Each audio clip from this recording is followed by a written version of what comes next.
One example where sex is determined by environmental factor. कौन से ये करवा रहे हैं आप? बोलिए। कौन से बुक से क्वेश्चन है? ये विद्या से। तो इसका क्या है? स्नेल, ठीक है, और इसी तरीके से बर्ड्स भी हो सकते हैं।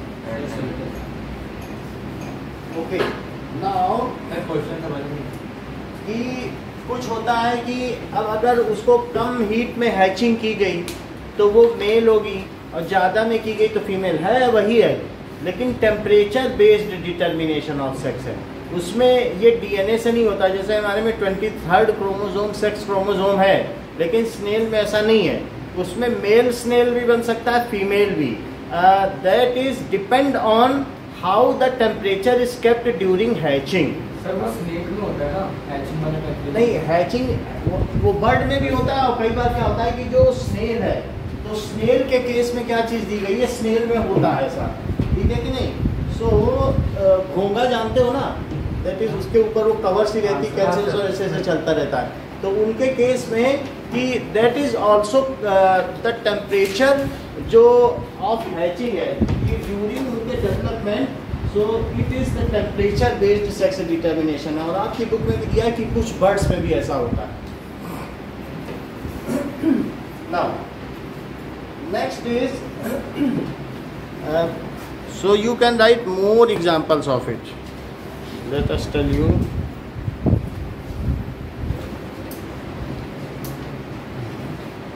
Examples in which sex is determined by temperature. Examples in which sex is determined by temperature.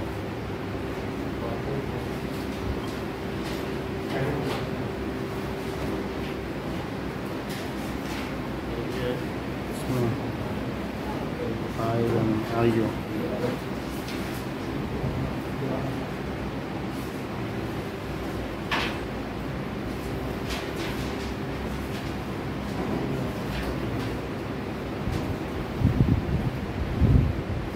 No.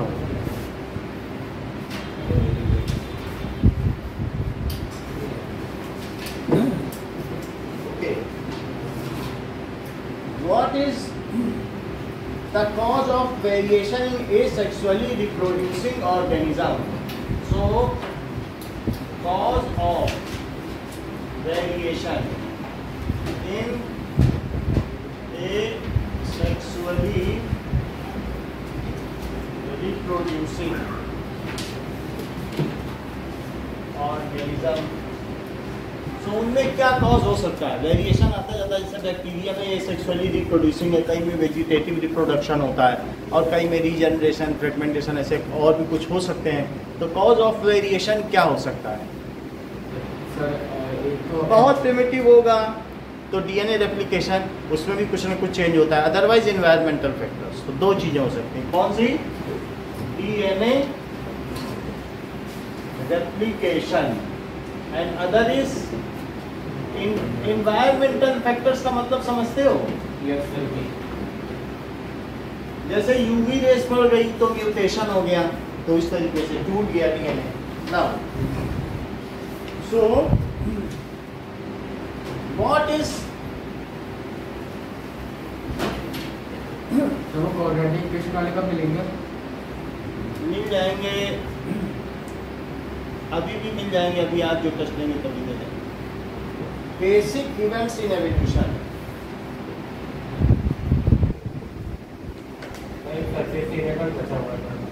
हाँ, ये आज तक कर देता, लेकिन कफ एंड कोल्ड हो गया, इस वजह से कर देता है। दो बचे हैं आपके, है ना? चलो, सो क्या चीज हो गई इसमें? That is basic event in evolution. क्या है? So that is variation, the change in DNA, the change, basic event। क्या चीज होती है? जो डीएनए पैटर्न है उसमें जो चेंज आता है वही तो वेरिएशन करता है। तो change in DNA, okay sir evolution हटा नहीं क्या? हट गया। तो सर ये क्वेश्चन एवोल्यूशन का भी ये बेसिक है तो आएगा तो नहीं वैसे।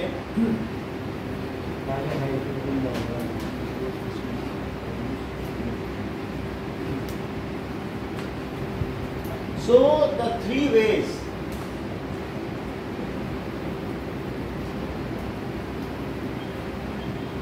in which can produce variant genotype, which can produce variant genotype, genotype में वेरिएशन आता है। सर ठीक है। क्रॉपिंग के मैकेनिज्म के टाइम एनवायरमेंटल फैक्टर। तो जीनोटाइप में क्या क्या हो सकता है? पहला तो एक हो सकता है हाइब्रिडाइजेशन हो जाए। हाइब्रिडाइजेशन जीनोटाइप में जैसे आपने देखा ना, monohybrid cross and dihybrid cross, यानी आप एक येलो पीक और एक ग्रीन पीक को आपस में करते हो तो वो हाइब्रिडाइजेशन। इफ डिफरेंट जो अलग अलग ट्रेड्स की सेम स्पीसीज की कुछ भी होंगी ऑर्गेनिज्म, उनके बीच का जो क्रॉसिंग ओवर है दैट इज हाइब्रिडाइजेशन। या दूसरा क्या हो सकता है कि जीनोटाइप में चेंज आ जाए। एक तो जीन म्यूटेशन हो सकता है। सो म्यूटेशन का मतलब समझते हो? विखंडन, टूट फूट, म्यूटेशन, कोई भी चीज को तोड़ना। और दूसरा क्या है? हाइब्रिडाइजेशन। हाइब्रिडाइजेशन का मतलब है कि अलग अलग ट्रेड्स वालों का आपस में। और तीसरा क्या है कि कई बार क्या होता है कि जैसे मान लीजिए एक रिकॉम्बिनेशन है, वो मैं बताता हूँ कि अगर ये देखिए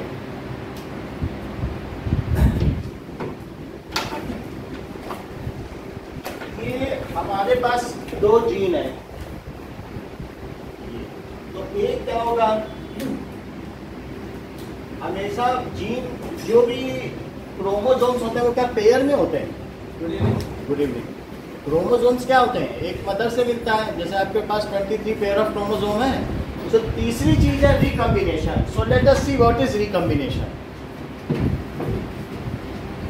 रिकॉम्बिनेशन, सो रिकॉम्बिनेशन में क्या होता है, अब ये क्रोमोसोम का रेप्लिकेशन होगा, तो क्रोमोसोम का रेप्लिकेशन होगा तो क्या चीज होगी? क्या ये एक तरीके से यहाँ पर ये है सेंट्रोमियर से जुड़ा रहेगा, आइए ठीक है, और दूसरे का भी रेप्लिकेशन हो जाएगा, तो वो क्या होगा? तो ये इस तरीके से रेप्लिकेशन हो गया, और ये दोनों का रेप्लिकेशन हो गया।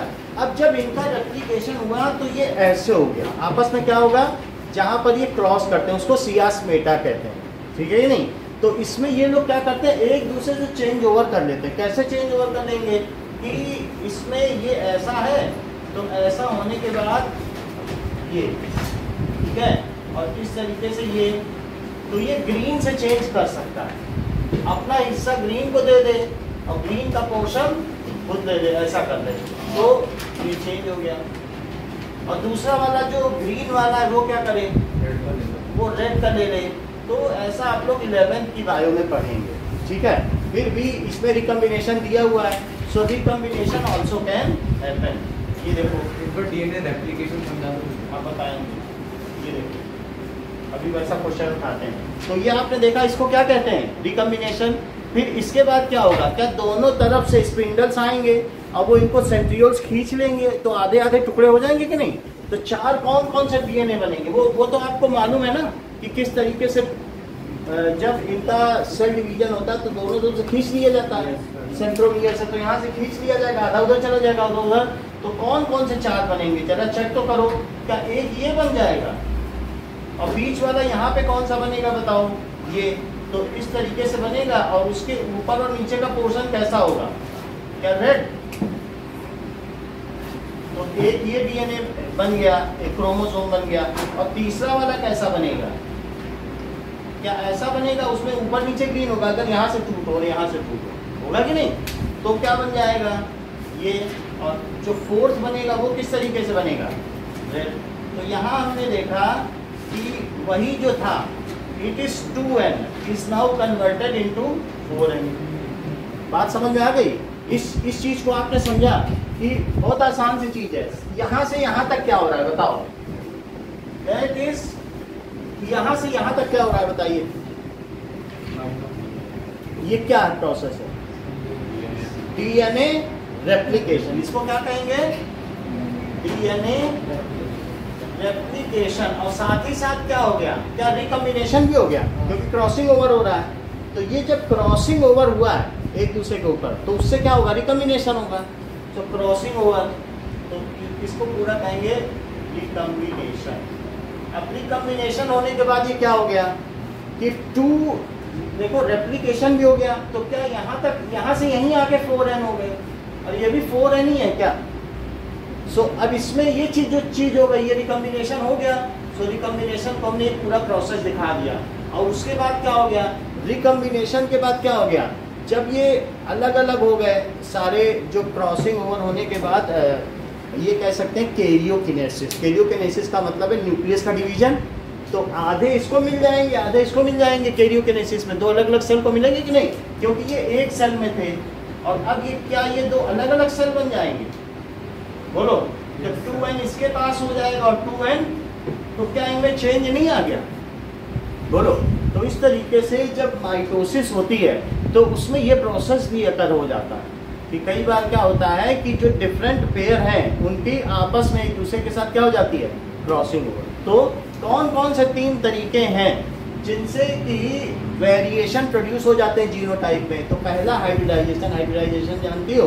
That is monohybrid cross and dihybrid cross. बोलो, बात समझ में आई? डाईहाइब्रिड में जैसे हमने नहीं कहा था येलो राउंड सीड, और दूसरा क्या कहा था? Green लिंकर्ड seed. 2 बताए थे। तो उनका आपस में जब 2 प्रॉपर्टी का करोगे तो ट्राई हाइब्रिड भी कर सकते हो, टॉल भी डाल दो, टॉल एंड ऑफ।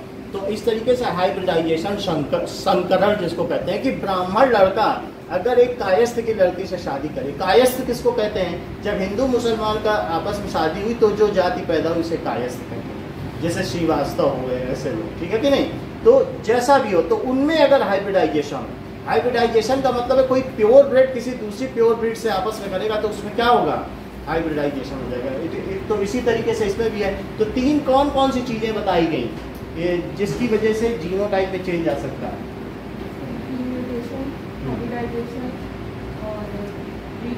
सही है, recombination. So these are the 3 different types. Now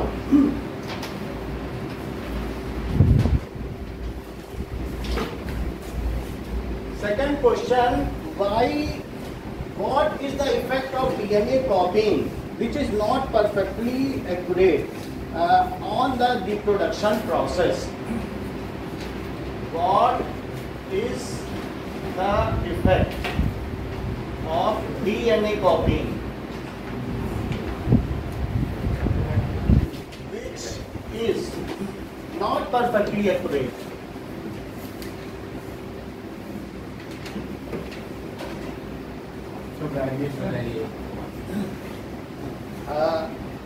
On reproduction process.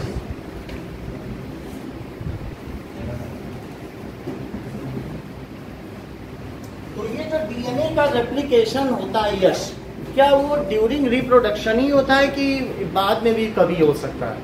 Sir DNA का, हाँ सर ड्यूरिंग, आप बोलो। सर ड्यूरिंग रिप्रोडक्शन होता है। ये सही कह रहे हैं। जैसे हम लोगों में पूरी जिंदगी का रेप्लिकेशन होता रहता है। एक जाइगोट बना, फिर उसके बाद एक से एम्ब्रियो बना, फिर फीटस बना, फिर बेबी बना, का एक ही सेल रहता है।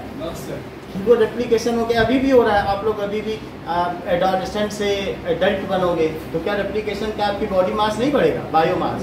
तो डीएनए रेप्लिकेशन हमेशा होता रहेगा। लेकिन हम यहाँ बात क्या कर रहे हैं? वेरिएशन की। तो वेरिएशन कब होता है?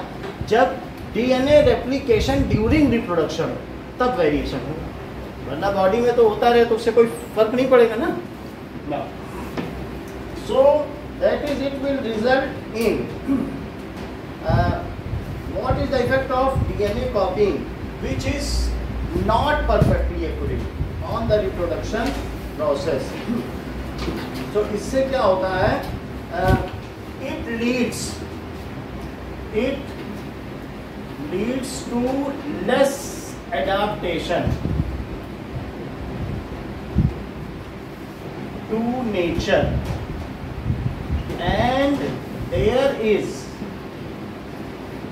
less chance of survival. ज़्यादा होते हैं ना चांस तो वेरिएशन पे तो। नहीं, वेरिएशन जब भी डीएनए का म्यूटेशन हुआ है वो बच्चा अपंगी पैदा हुआ है, 1000 में या 2000 में एक चांस होगा कि वो ऐसा हो जाए कि वो अडॉप्ट कर जाए। आपने बोला वेरिएशन वेरिएशन होगा, बट लेकिन जो नया वेरिएशन है ये बिल्कुल बहुत फीबल चांस है कि it's better suits to atmosphere. लेकिन अगर जो जिंदा रह जाएगा तो वेरिएशन सस्टेन हो जाएगा।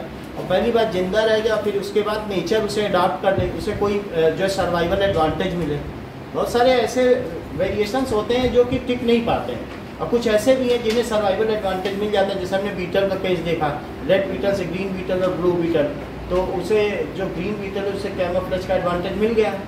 तो इसमें ये होगा कि अगर वेरिएशन होगा तो चांस कम है कि वो जिंदा बचे, लेकिन फिर भी however it leads to variation. ठीक है कि नहीं?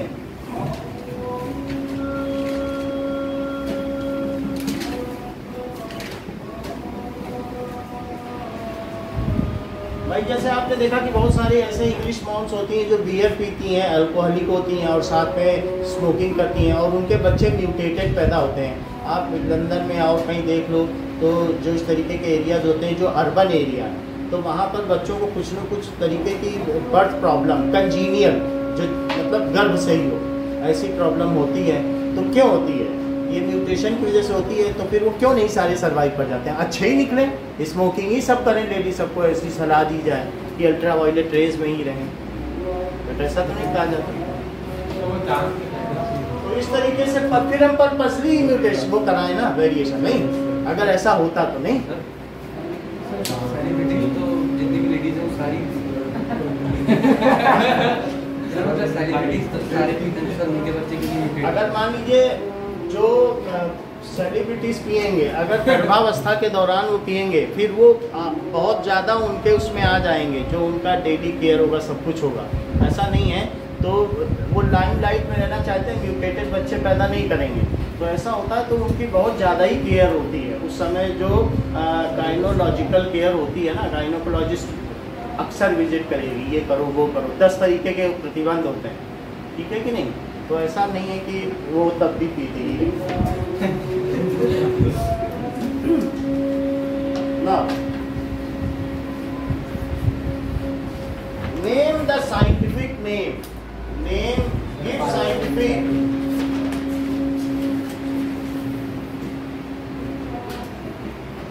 Name of plant on which Mendel performed experiment.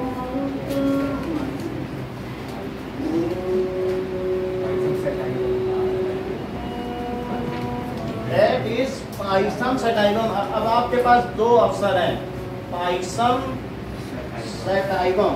तो sativum, या तो आप इसे इटैलिक्स में लिखें, और यदि इटैलिक्स में नहीं लिखना चाहते हैं तो अंडरलाइन करना पड़ेगा। सर क्यों? जो इस तरीके का सिस्टम होता है कि मतलब बाइनोलॉजिकल सिस्टम में क्या होता है कि बाइनरी नेम होता है, तो उसमें पहला लेटर कैपिटल होगा, और फिर तीसरे में कई बार ऐसा भी आजकल हो गया है कि जैसे ये भी कहा जाता है कि लिन लग जाए, जैसे वो कार्लस लिनॉस ने किया ना, तो तीसरा नाम साइंटिस्ट का हो जाता है। अभी ट्राइनरी नेम सिस्टम भी चला। मान लो अगर इसे कार्लस लिनॉस, जो कि क्या कहे जाते हैं, टैक्सोनॉमी के फादर कहे जाते हैं। टैक्सोनॉमी का मतलब है कि अलग अलग ऑर्गेनिज्म को ये देखो कि उसमें क्या ट्रेड्स हैं, उसके हिसाब से उनका फ्लो चार्ट बनाओ कि कौन एनिमेलिया में आएगा, कौन किस में आएगा, तो कौन प्लेटियलमेंथीज में आएगा, कौन किस, समझ में आ गई कि नहीं, अलग अलग ग्रुप में। फिर उसके हिसाब से उनको नेम दो कि उसका हैबिटेट क्या है, वो ओरिजिनेट कहाँ से हुआ है। अगर वो इजिप्ट से हुआ है तो इजिप्ट का नाम आना चाहिए, ऐसा देखा जाता है। तो उसमें 3 नेम सिस्टम भी होता है किसी किसी में। तो जैसे होमो सेपियंस हम लोगों का नाम है, इसी तरीके से राना टिग्रीना किसका है, मेंढक का नाम है। तो राना टिग्रीना लिन लगा दिया तो लिनॉस आ गया, या और किसी टैक्सोनॉमिस्ट का नाम है तो वो कैसा है, ट्राइनरी नेम सिस्टम। लेकिन हम इसमें बाइनरी नेम सिस्टम पे चल रहे हैं, तो यहाँ पर पाइसन सेटाइवम लिखना है, या तो इसे इटैलिक्स में लिखो, लेकिन हम लोग इटैलिक्स में तिरछा नहीं लिख पाएंगे, तो इसलिए जब हैंड रिटन होता है तो अंडरलाइन किया जाएगा। ये पी प्लांट का सैंपलिंग है। हाँ, ये ठीक बता रहे हैं, इसको लिखो पी प्लांट। इसका मैच्योरिटी पीरियड, फोटो पीरियड क्या होता है? 3 months। ठीक है। Now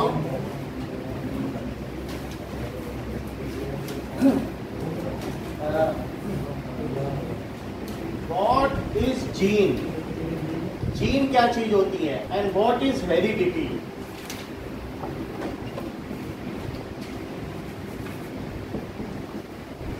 So gene is what? That is a segment of DNA on chromosome which decides one trait in organism is called gene. Segment of DNA.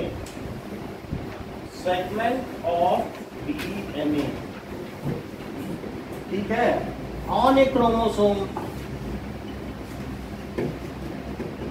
ये पूरा chromosome है, लेकिन अगर इसको खोलते जाओ तो जैसे एक वो ऊन नहीं खुलता है, धागा खुलता चला जाता है। एक थ्रेड खोलो, जैसे कमीज का एक धागा खोलो तो पूरी, वैसे टी शर्ट नहीं होती नायलॉन सी, तो खोलो तो पूरा नहीं खुलता जाता, शॉक्स ही खोलो तो एक धागे से पूरा शॉक्स खुल जाएगा। तो वो डीएनए का सेगमेंट है, लेकिन उसका कितना बड़ा टुकड़ा, तो आपका धीरे धीरे खुलता जाएगा शॉक्स। तो एक इतना बड़ा अगर टुकड़ा जो एक ट्रेड को डिटरमाइन करता है, तो उस सेगमेंट को क्या कहा जाएगा? इस सेगमेंट को क्या कहा जाएगा? कितने बड़े सेगमेंट को? ये जीन है, वो एक डीएनए का टुकड़ा ही तो है, खोलेंगे तो नहीं। So which determine one trait in organism is called gene. Now what is heredity? तो हेरिडिटी क्या होता है? दैट इज, हेरिडिटी क्या हो सकता है? Yes, it is transmission of trait, या passing भी लिख सकते हो, transmission of traits from parents to offspring is called heredity. Okay.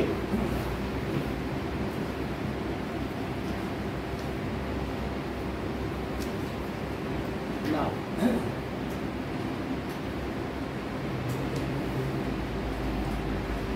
give one word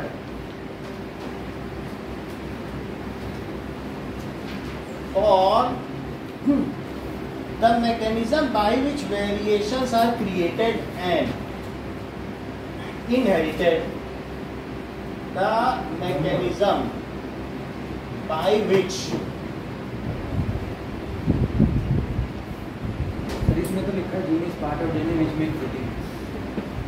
gene से प्रोटीन भी बन सकता है। जीन रिस्पॉन्सिबल, और प्रोटीन से फिर हमारा स्ट्रक्चर हुआ, क्योंकि प्रोटीन एक स्ट्रक्चरल प्रोटीन भी होता है और हार्मोनल प्रोटीन भी होता है, और इसके अलावा एंजाइमल प्रोटीन भी होता है। तो प्रोटीन से ही तो हमारा स्ट्रक्चर बन रहा है। हमारा फिनोटाइप कौन डिसाइड कर रहा है? हमारी बॉडी की प्रोटीन ही तो कर रहा है। समझ में आई बात की नहीं? So the mechanism by which variations are created and inherited, तो उसका सिंगल वर्ड में नाम देना है। The development of new type of organism from pre existing one.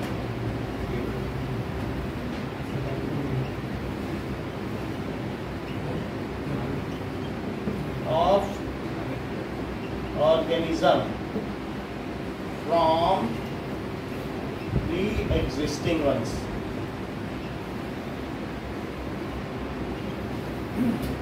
Now,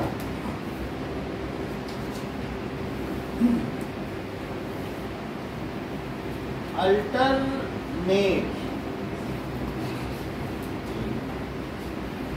pair of gene which determine same trait.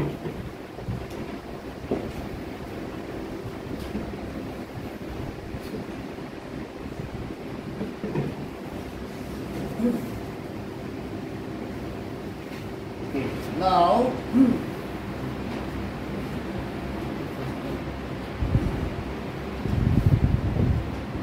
ये first का क्या है?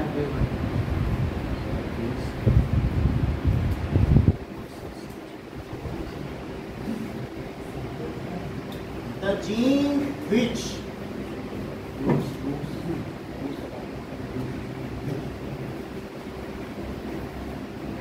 reflects itself in presence of similar gene only.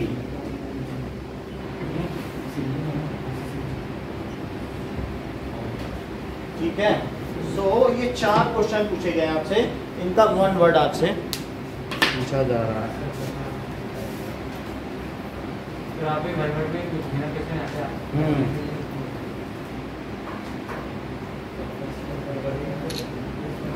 Okay, तो पहले का आंसर क्या होगा? डीएनए कॉपी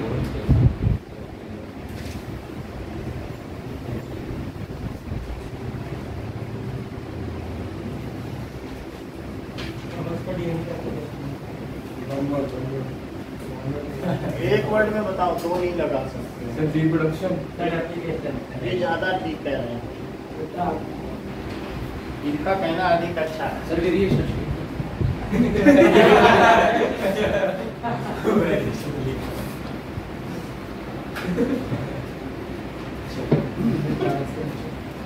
ठीक है, that is heredity. Now pre-existing ones. Reproduction offspring speciation, reproduction नहीं है वो ज्यादा अच्छा बताता, क्योंकि नई स्पीसीज का बन जाना from pre existing ones. Donkey और हॉर्स वाला वो नहीं, जैसे मान लीजिए कि कहीं पर एक बीच में रिवर फ्लो कर गई, तो कुछ लाइन उधर रह गए और कुछ इधर रह गए, और नेचर की वजह से उधर काफी बर्फबारी होने लगी और इधर जंगल रह गए, धूप पड़ने लगी, तो वहाँ सारे लॉन्स वाइट हो गए और इधर के कुछ अलग कलर के हो गए। तो वो जब वाइट टाइगर इधर आया तो यहाँ की फीमेल ने उससे मेटिंग करने से डिनाई कर दिया, और या तो उसने ऐसी कुछ हैबिट दिखाई कि वो उससे मेटिंग नहीं करना चाहती है। तो ऐसी स्थिति में जब डिफरेंट टाइप के ट्रेड्स आ जाए, और वो जो सफ़ेद चीता था वो झगरीले बालों वाला था, दैट इज उसके बड़े बड़े बाल थे, तो ऐसे केस में टाइग्रेस ने उससे बोला कि नहीं, तो इंश्योर कर दिया आपने बिहेवियर से नहीं करेगी, तो ऐसे केस में ये स्पीशिएशन होगा। फिर एक को लेपर्ड कहा जाएगा, तेंदुआ, और एक को टाइगर कहा जाएगा। बात समझ आई कि नहीं? तो इस तरीके से जितने फिलाइन है, फिलाइन का मतलब बिल्ली की प्रजाति के, तो वो सारे फिलाइन इस तरीके से किसमें बदल गए, कोई लेपर्ड बन गया, तो कोई टाइगर बन गया, तो कोई लायन बन गया, फिर और कोई भी जाति हो तो बन गया। फिर इसी तरीके से जितने कैनाइन हैं कुत्ते की प्रजाति के, उनमें से कुछ फॉक्स बन गए, कुछ वुल्फ बन गए, कुछ डॉग बन गए, कुछ उसी तरीके के और भी बन गए, कुछ हस्की बन गए, तो कुछ लेब्राडोर बन गए। खैर वो तो सेम प्रजाति के हुए ना, उनमें वेरिएशंस हुए, लेकिन फिर भी अलग अलग जो वुल्फ हैं और ये सारे, वो सारे क्या कहलाते हैं? That is canine. तो तीसरे का सर एलील्स, दैट इज, ये ज़्यादा अच्छा है। और चौथे का sir recessive, yes,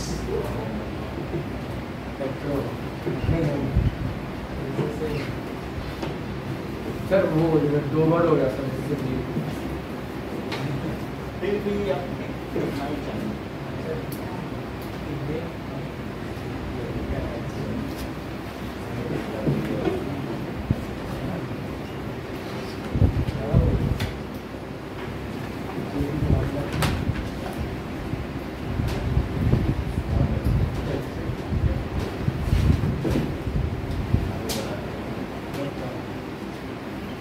Having 2 identical allele of same gene, homozygous.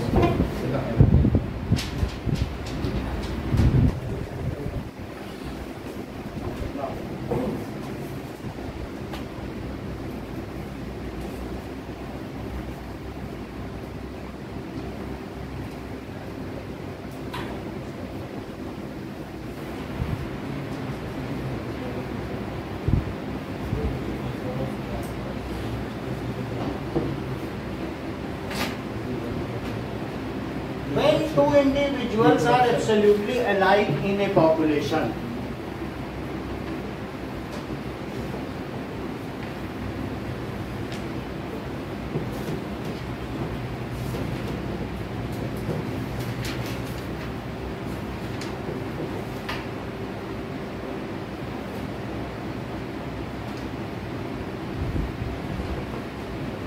so that is all individuals are having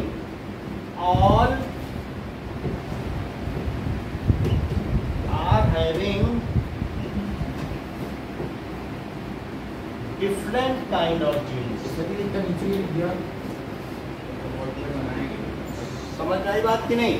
तो all individuals are having different kinds of genes, so no two individuals are alike even twins.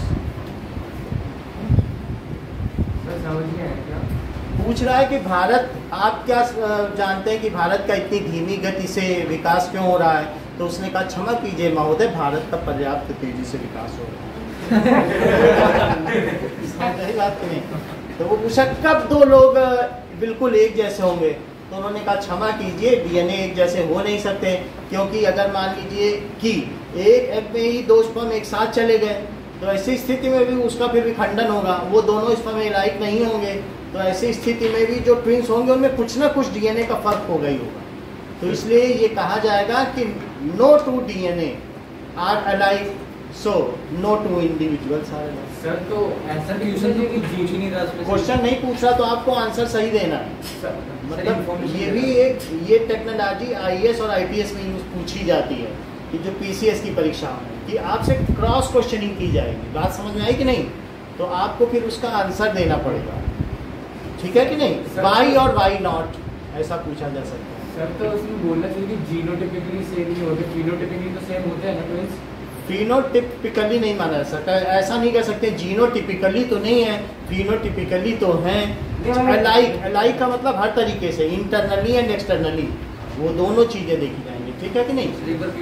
Question कह रहा है कि कब दो individual identical होंगे, तो बोलो कभी नहीं।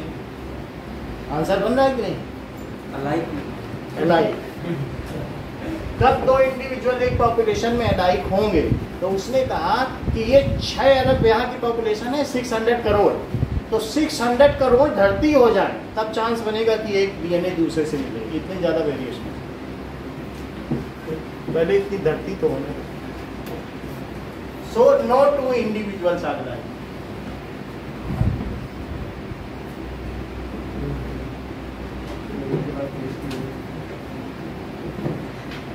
ओके,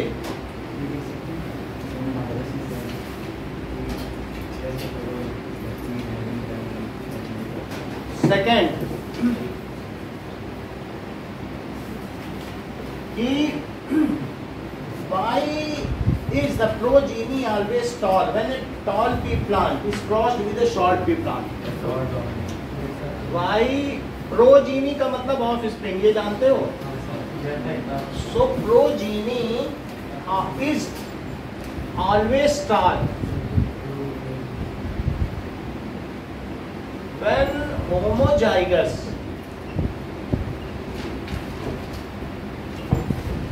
tall pea plant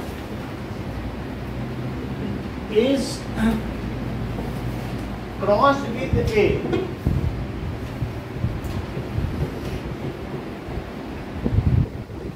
ठीक है।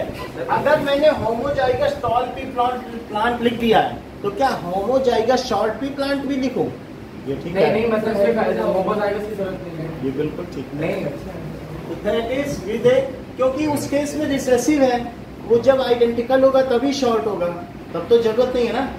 क्या पता है F2 जनरेशन का कोई प्रोजेनी है? क्या पता है F2 जनरेशन का कोई प्रोजेनी है जो शॉर्ट हो? ये बिल्कुल ठीक है। कह रहे हैं कि अगर वो शॉर्ट है तो रिसेसिव है तो दोनों आइडेंटिकल होंगे, दोनों टीटी होंगे। बहुत बड़ी बात कही उन्होंने कि क्या पता वो रिसेसिव ही ना हो। ये बहुत अच्छी बात है कि नहीं? रिसेसिव ही होगा तभी तो शॉर्ट है, यही कह रहे हैं ना? है नहीं? So crossed with a short pea plant. तो ऐसा क्यों होता है? बिकॉज सर एक ही कॉम्बिनेशन पॉसिबल होगा। the trait tallness is dominant over dwarfness, ठीक है कि नहीं? So various types of genotypes are formed in progeny, है ना? Various genotype, हाँ देखो, अगर मान लो होमोजाइगस का करोगे तो F1 ही होगा, और उसके बाद फिर हिट्रोजाइगस का आपस में क्रॉसिंग ओवर होता है, जिसे क्रॉस पॉलिनेशन कहते हैं। पहले हम होमोजाइगस लिख रहे हैं, इसका मतलब है कि F1 ही है। सर पर F2 में भी तो होमोजाइगस टॉल मिलता है। हाँ, F2 में भी तो होमोजाइगस टॉल मिलता है। ये कह रहे हैं कि ये सही कह रहे हैं कि मिल जाएगा। That is law of segregation. बहुत बड़ी बात कह दी कि ड्रेगर जॉन मेंडल का जो दूसरा लॉ है, दैट इज, है ना, कि फिर अलग अलग भी हो जाते हैं। तो ये चीज अभी हम देखते हैं, इनकी भी बात देखेंगे, बड़ी बात है। तो लॉ टॉलनेस इज डोमिनेंट, ये F1 जनरेशन होमोजाइगस के साथ किया जाएगा तो क्या होगा?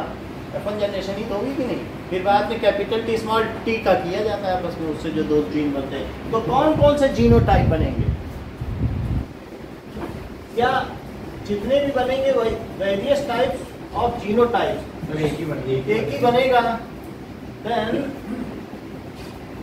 All genotypes are, the genotype is TT for all plants which are tall only. बोलो, ये लिखा है ना होमोजाइगस टॉल। अगर बताओगे तो बता देंगे। सर वो शॉर्ट में होमोजाइगस क्यों नहीं लिखा?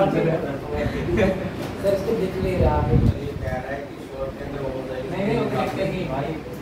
ये सही कह रहे हैं, यही चीज ईशान ने भी कही थी, वही चीज रिपीट आपने कर दी। तो वो intelligence is the credited to Ishan only,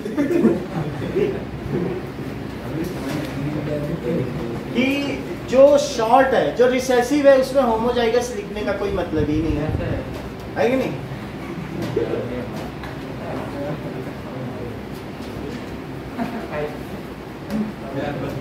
Now, all the variation in a species do not have equal chance of survival. Why? All the variations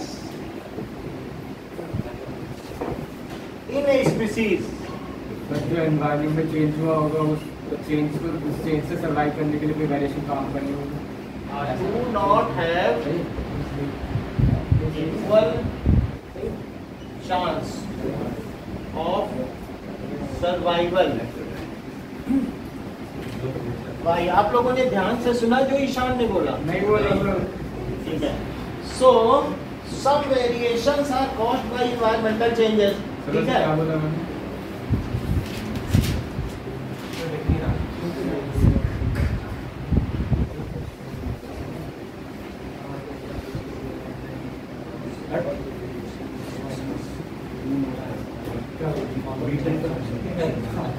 इसमें बीटर का एग्जांपल देके कर दीजिए।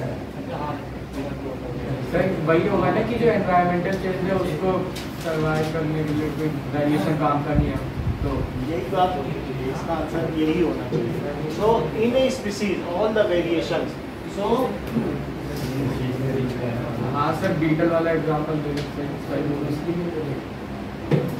so that is all the variations in a species do not have equal chance of survival. So when variation takes place, then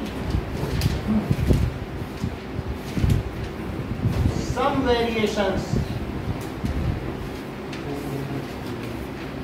are better suited to nature, and it is the natural adaptation, and it is adapted by nature, है ना? And such organisms are adopted by nature and देखो nature ने उन्हें adopt कर लिया and they will proliferate, they will reproduce and genetic drift will take place, उनकी generation बढ़ती चली जाएगी. So for example, if green beetles are produced, green and blue beetles are produced by red beetle due to variation, then green beetle will have camouflage advantage.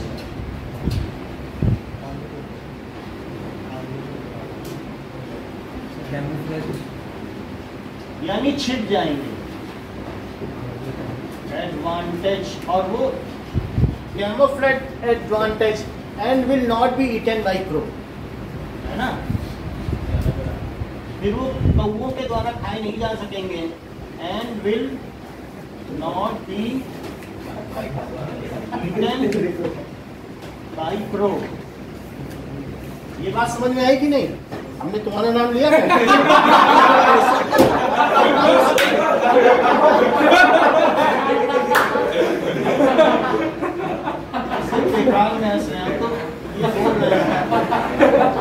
So it will not be eaten by crow. However, blue beetle will be eaten by crow. ठीक है ना? However, rank हो गया. नहीं, ये लोग ये शान ज्यादा करता. सर वो श्रीधर ने बोला सर, आपने नहीं बोला ही नहीं यार. ये मतलब ये जो बीटल है ये नहीं खा पाए.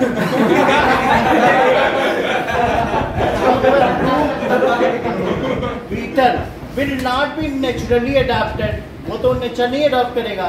will not be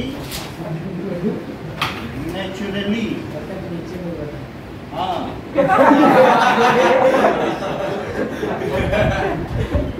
and get eaten. ये बात है, तो आप इसका लिख लीजिएगा और नोट भी कर लीजिए.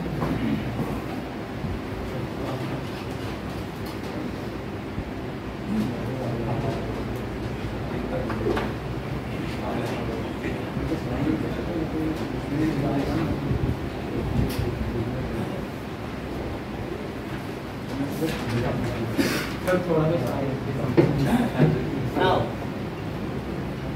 write the sex chromosome. Sex chromosome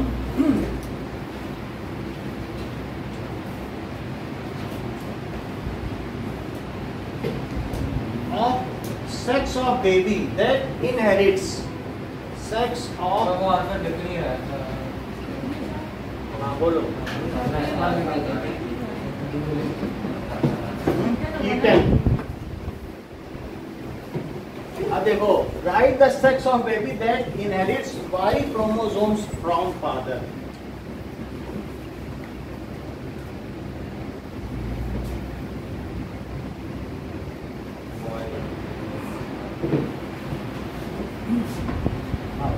A normal baby girl receives sex chromosome from whom? A normal baby girl receives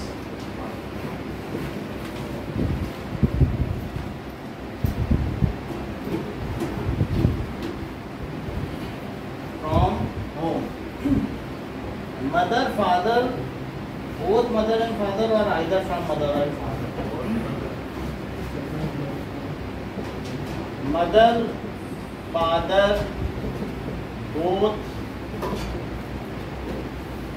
mother and father, either mother or father. तो ये क्वेश्चन पूछा गया, पहले का आंसर क्या होगा? वाई होगा, क्योंकि जो मेल है उसमें एक्स एंड वाई दोनों सेक्स क्रोमोसोम्स होते हैं। तो इस तरीके से जब वाई मिलेगा और फीमेल में एक्स एक्स होंगे, तो वाई अगर मिल जाएगा तो फिर वो एक्स वाई बन जाएगा, जो कि एक मेल होगा तो बॉय।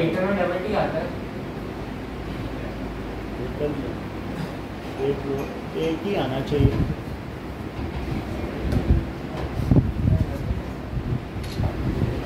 दो टीम ने कहीं लिख दी है क्या? तो वहाँ पे तो आपका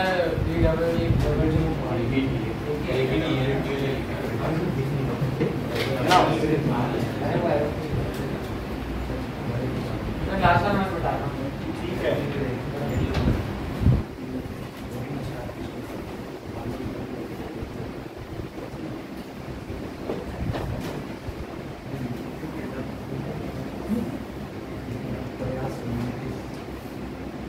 List 3 distinguishing features.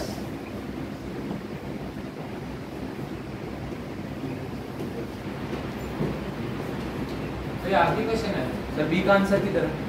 बी का, अब देखो नॉर्मल बेबी जो गर्ल है, एक गर्ल है तो उसके पास कौन कौन से क्रोमोसोम होंगे? ठीक है कि नहीं? सो एक्स एंड एक्स होता है कि नहीं? बॉय में एक्स वाई होता है, नहीं ये बात पता। बॉय में एक्स वाई होता है, गर्ल में क्या होगा? X x. तो एक गर्ल, अब इनमें दो तरीके के स्पर्म्स बन सकते हैं, और इसके ओवा कौन कौन से बन सकते हैं? एक्स और एक्स ही बनेगा। तो अगर बेबी गर्ल बन रही है तो बेबी गर्ल अपने फादर से और अपनी मदर से कौन कौन सा ये लेगी क्रोमोसोम? ये ठीक कह रहे हैं कि वो उसके पास उसे एक्स एक्स ही बनना है, तो उसे दोनों से एक्स एक्स लेना पड़ेगा।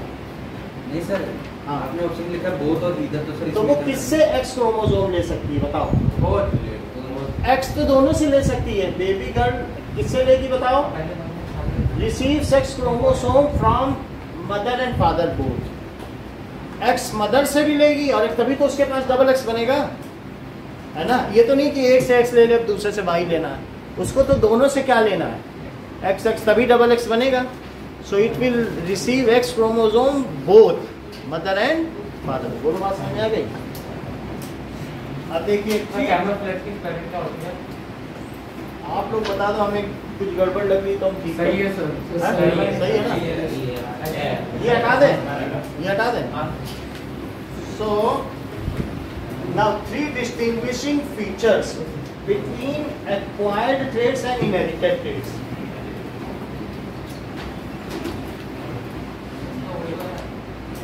So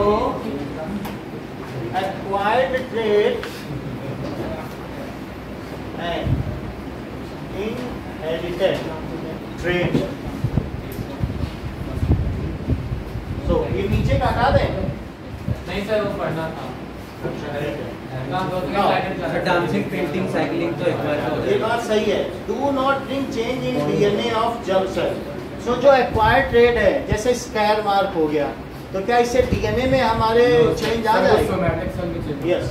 do not bring change. देखो acquired trait and inherited trait do not bring change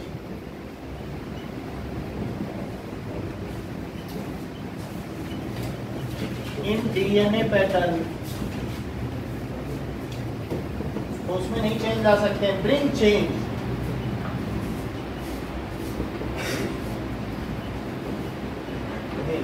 यानी in DNA और जर्म सेल जो हम इनहेरिट करते हैं, तो यानी हमारे अंदर वो हमारी जीन में है। हमने अगर वो फादर से लिया है तो हमारे डीएनए में होगा, तभी तो फादर से हमारे आ गया। ऐसा होता है कि नहीं? जैसे गिलहरी के आगे के 2 दांत बड़े होते हैं तो उसके बच्चों के भी 2 बड़े होते हैं, ऐसा होता है कि नहीं? स्क्वेरल, तो उसने अपने पेरेंट्स से लिया तो ऐसा हो गया। अब आगे देखिए, कैन नॉट डायरेक्ट इवोल्यूशन। अगर मेरे स्क्वायर मार्क है या पहलवान का बच्चा पहलवान ही पैदा होगा क्या, तो ये क्या इवोल्यूशन में हिस्सेदारी देंगे? When it is well nourished then it will be muscle में अगर पुअरली नरिश्ड होगा तो माल न्यूट्रिटेड होगा तो वीक हो जाएगा, होगा कि नहीं होगा। तो इस तरीके से कैन नॉट डायरेक्ट इवोल्यूशन, ये विकासवाद की अवधारणा का प्रस्तुतिकरण नहीं करते, जबकि दूसरे क्या करते हैं, can direct evolution. Now can not be passed on the progeny, can be passed on progeny. तो ये अगर कुछ स्कैर मार्क या लिम्स किसी लॉस हो गया, इम्पेयर्ड है, तो क्या वो उसकी प्रोजीनी में भी होगा? नहीं। अगर पूंछ कटा चूहा है तो उसके बच्चे भी पूंछ कटे होंगे। So can not be passed to progeny and can be passed, क्योंकि उसने अपने पेरेंट्स से लिया, विरासत में मिला है, वो अपने बच्चों को भी दे। Can be passed to progeny. अगर राहुल गांधी पीएम बन जाते हैं तो उनका ये इनहेरिटेड ट्रेड होगा, कहेंगे मेरे पिता भी बने थे, उनके भी पिता बने थे, उन्होंने उनको पास किया, उन्होंने उनको पास किया।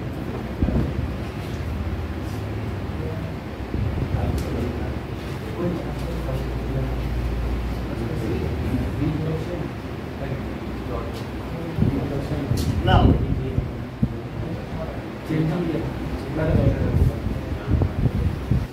सर हाँ सर वो जैसे मतलब कोई चिड़िया है सर, वो उसको मतलब उसके डीएनए में कोई दिक्कत हो गई, उसके वजह से उसका पंख कट गया, तो उसके बच्चों का भी पंख कटा हुआ ही है, पर डीएनए में चेंज हुआ है, मतलब डीएनए में चेंज हुआ है इसलिए पंख कट गया, तो बच्चों में पंख कटा हुआ होगा, फिर स्पेसिएशन हो जाएगा, फिर वो जो है सर एक पंख वाली चिड़िया तो रेप्टाइल हो जाएंगे। जैसे ऑस्टियो, ये चीज कौन सा था, ऑस्ट्रिच नहीं है, जो एक ऐसा घोड़ा जिसके पंख थे, यूनिकॉर्न, डोडो, यूनिकॉर्न की तरह आपकी बुक में बना हुआ है कि नहीं, इवोल्यूशन में बुक में बना हुआ है, ठीक है कि नहीं, उसको देखना पड़ेगा। डोडो का पतंग जाता वही है ना, मतलब का पूर्ण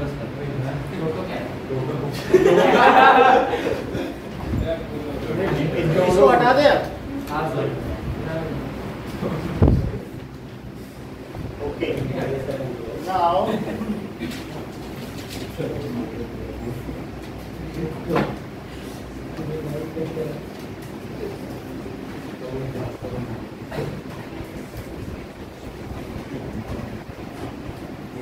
हटा दे।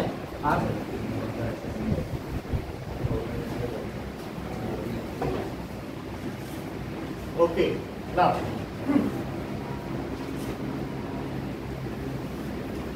what is genetic constitution?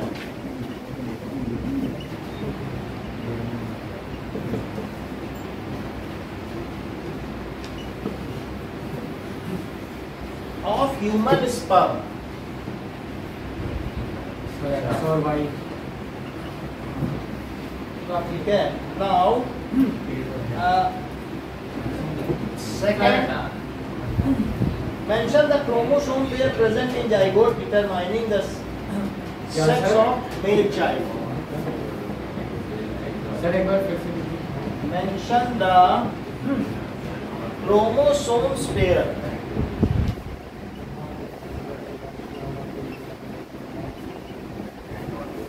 present in zygote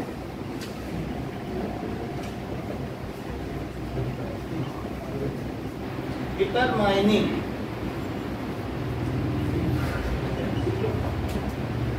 sex of male child.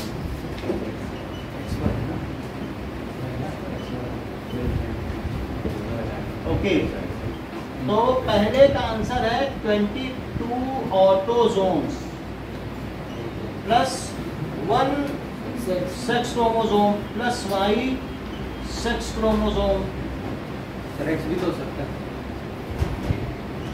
और x sex chromosome.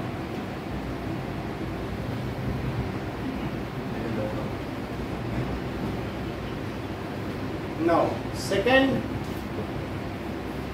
That is, अगर मेल चाइल्ड है तो 22 pair of autosome plus XY pair of sex chromosome, XY type.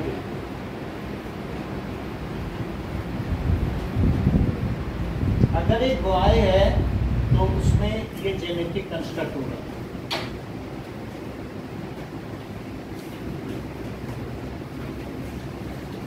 इसका टेस्ट हो गया होगा ही अभी चेस्ट का कह नहीं सकते ना। इतनी बात समझ में आ गई? आगे देखिए। ओके, जरा एक बार देखते हैं कुछ और चीजें।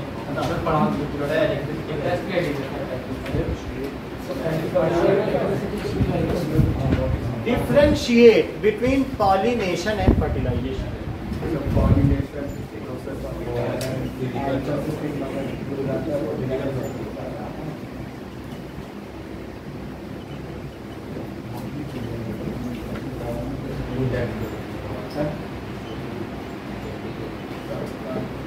Okay. Now,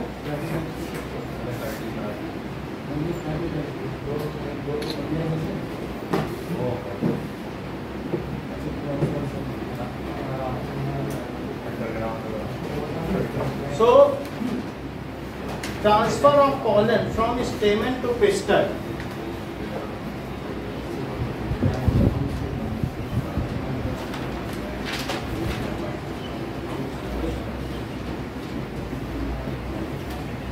Transfer of pollen from stamen to pistil.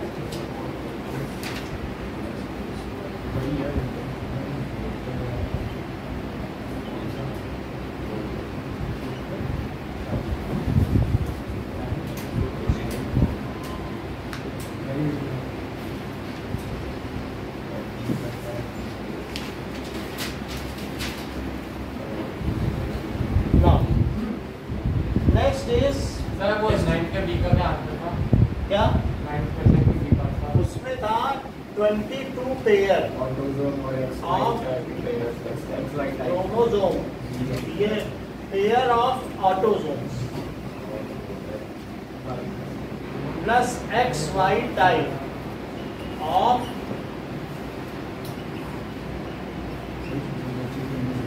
ठीक है ना? और सर ए में भी सर सेम ही है।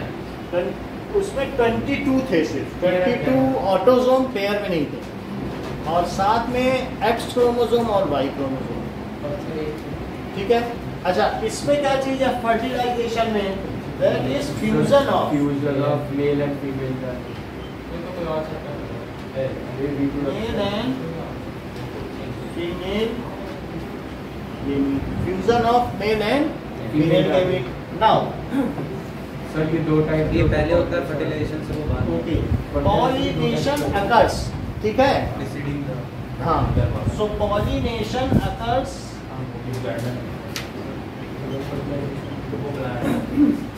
पॉलिनेशन जो भी होगा ऑलवेज, जब भी कभी भी पॉलिनेशन हो गया है, ठीक है ना, सो पहले होता है सर एजेंट चाहिए पॉलिनेशन। दिखाओ क्या क्या इसमें डिफरेंस है। फिजिकल प्रोसेस, हाँ, ये भी बनाता है अगर एक पहले होता है वो फर्टिलाइजेशन बाकी इज फिजिकल प्रोसेस, और जबकि ये क्या है chemical process, biochemical. Biochemical process भी लगा सकता है। Now pollination precedes fertilization and fertilization succeeds pollination, उसके बाद में होता है। ये लिखो, pollination occurs before fertilization, और जबकि ये क्या है, it occurs after pollination, pollination के लिए एजेंट्स चाहिए air water type. So it requires agents like air, water insects or insects. It does not need so. इसको ये सब कुछ भी नहीं चाहिए। इतनी बात समझ आ गई? पॉलिनेशन, इसको भी नोट करो।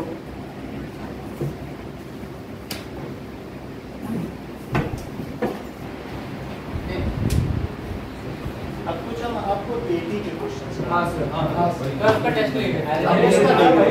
4-5 जो क्वेश्चन कराए हैं उसका लेंगे। अब अच्छे क्वेश्चन आए, इसको नोट कर लिया। इसमें कुछ ऐसा है नहीं जो हम आपका टेस्ट लेंगे। सरप्राइज नहीं लेंगे, अच्छे क्वेश्चन। फर्स्ट क्वेश्चन में see what is the basic event in evolution? Basic event क्या है एवोल्यूशन? फर्स्ट का सी बताओ। Change in DNA. तभी इवोल्यूशन होगा। अगर चेंज नहीं होगा, वेरिएशन इन डीएनए नहीं होगा तो इवोल्यूशन होगा क्या? डायरेक्ट वेरिएशन भी लिख सकते हो। तो वेरिएशन दो तरीके का है, एक तो फिनोटाइप का भी होता है ना। हाँ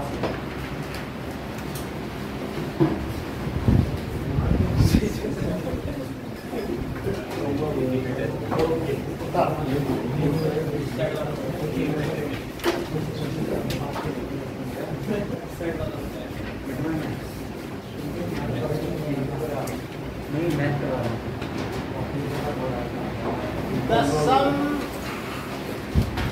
of first 10 terms of 80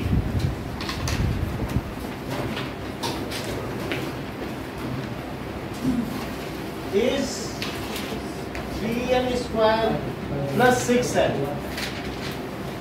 Find the nth term.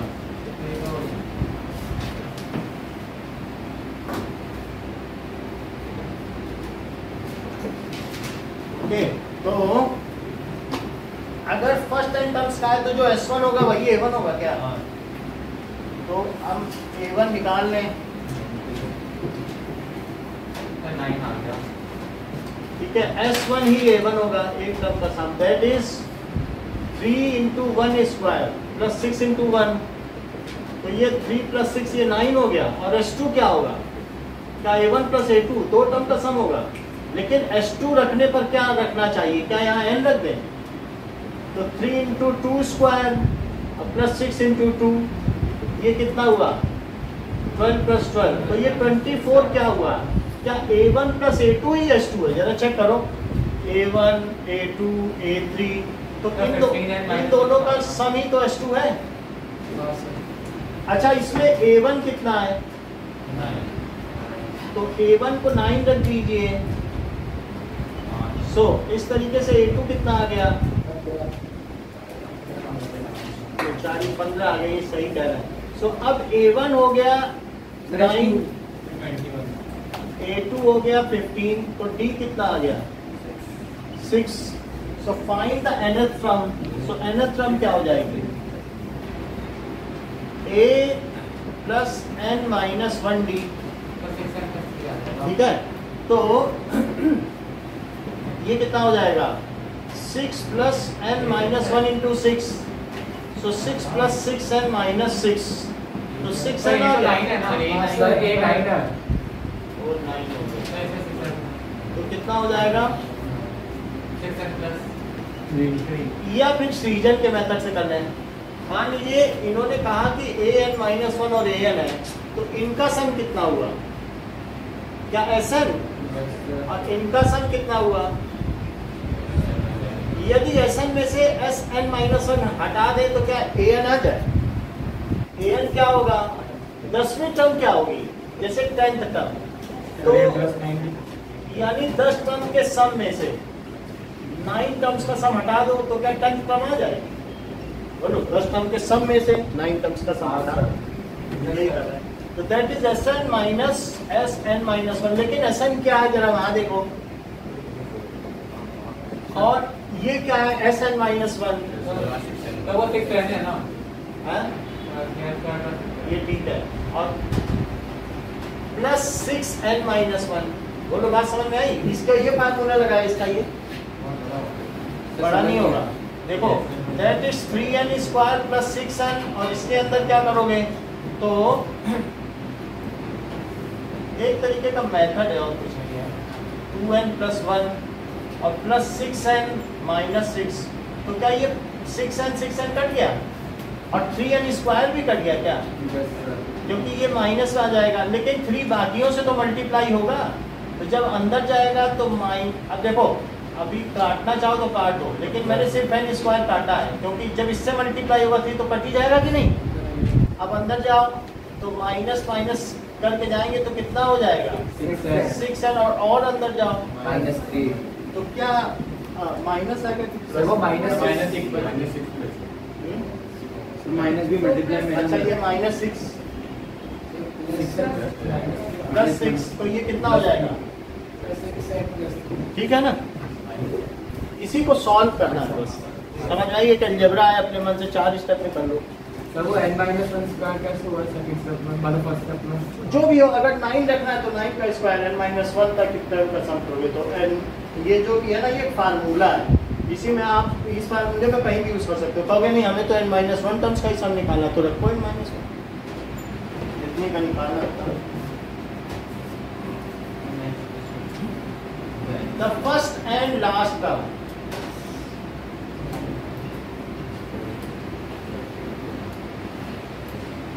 of 80 are 5 and 45.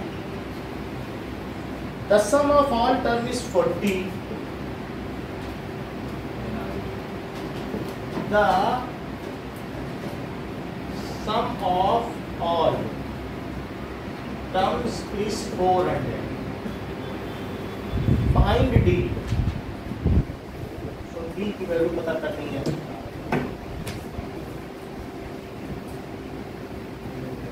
कैसे करेंगे?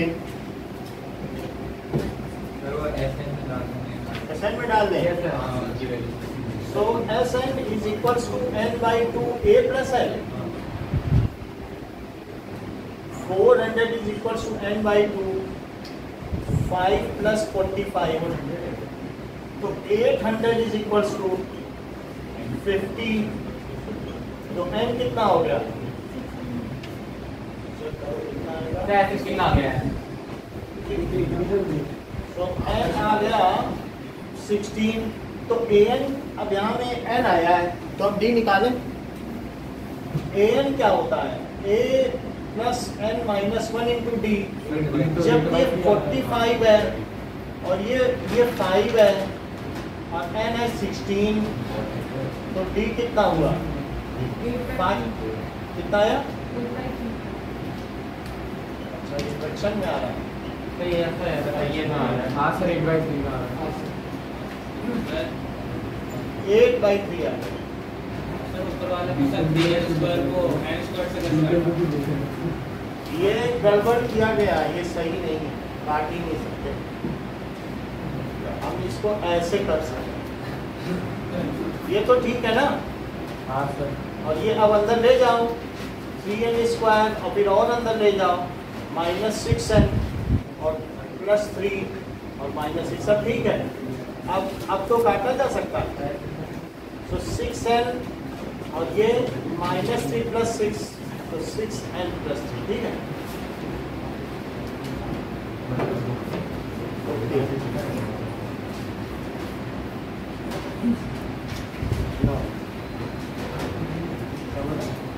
The angles of triangle are in AP. The angles of triangle are in AP. The greatest angle is twice the least. Greatest angle is twice the least. Find all angles.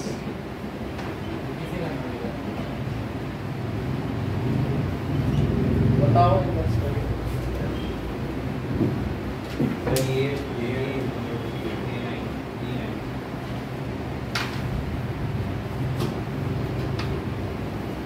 तो accent में लगा देंगे ना आ जाएगा। अरे नहीं sir, a minus b और a plus कितना आया?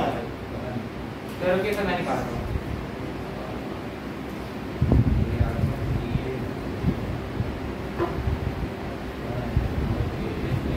सर मेरा आ गया 40 आ गया 40 सर एक स्मॉल सर सबसे बड़ा वाला हाँ सर 40 डिग्री 40 आया और 40 80 60 40 80 60 तो इससे बन जा रहा है, सही तो बन रहा है।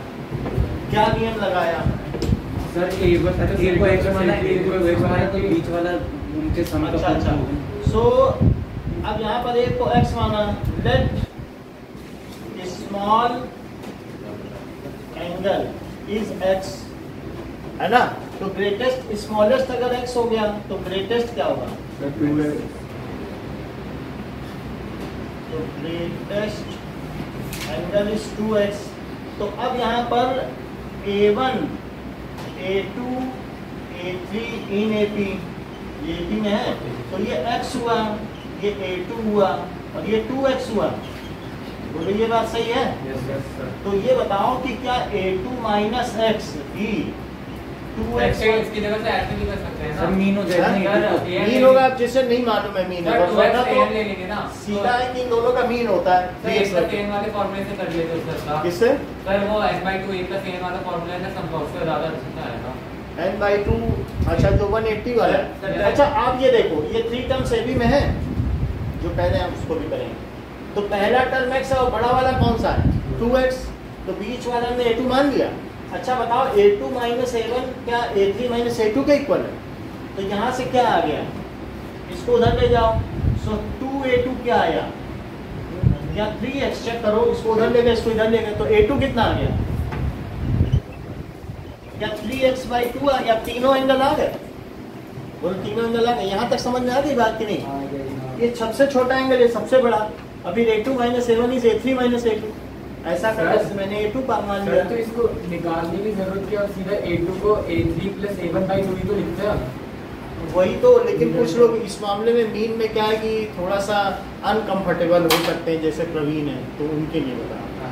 अदरवाइज ये मीन है, बीच वाला मीन होता है। नहीं तो वही है x प्लस 2x/2 कर दे, सीधा सीधा। नहीं, जिसे मालूम है वो ये कर सकता है, जिसे नहीं मालूम है। अब देखो कौन कौन से एंगल हो गए।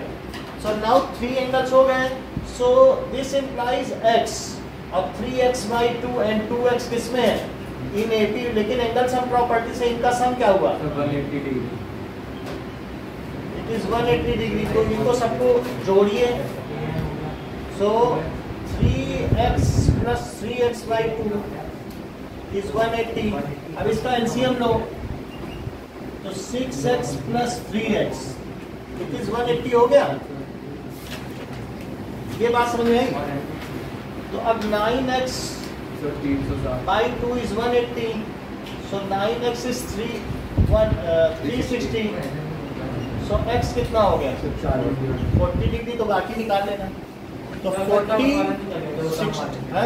सर सम वाले फॉर्मूले में लगा के इससे डिग्री आ जाएगा। सम वाले फार्मूले में। हाँ sir n/2 a plus n वाला तो n/2 a प्लस n है ना, तो सर a और n तो सर आ जाएगा 2x, सर a x आ जाएगा। ओके ठीक है।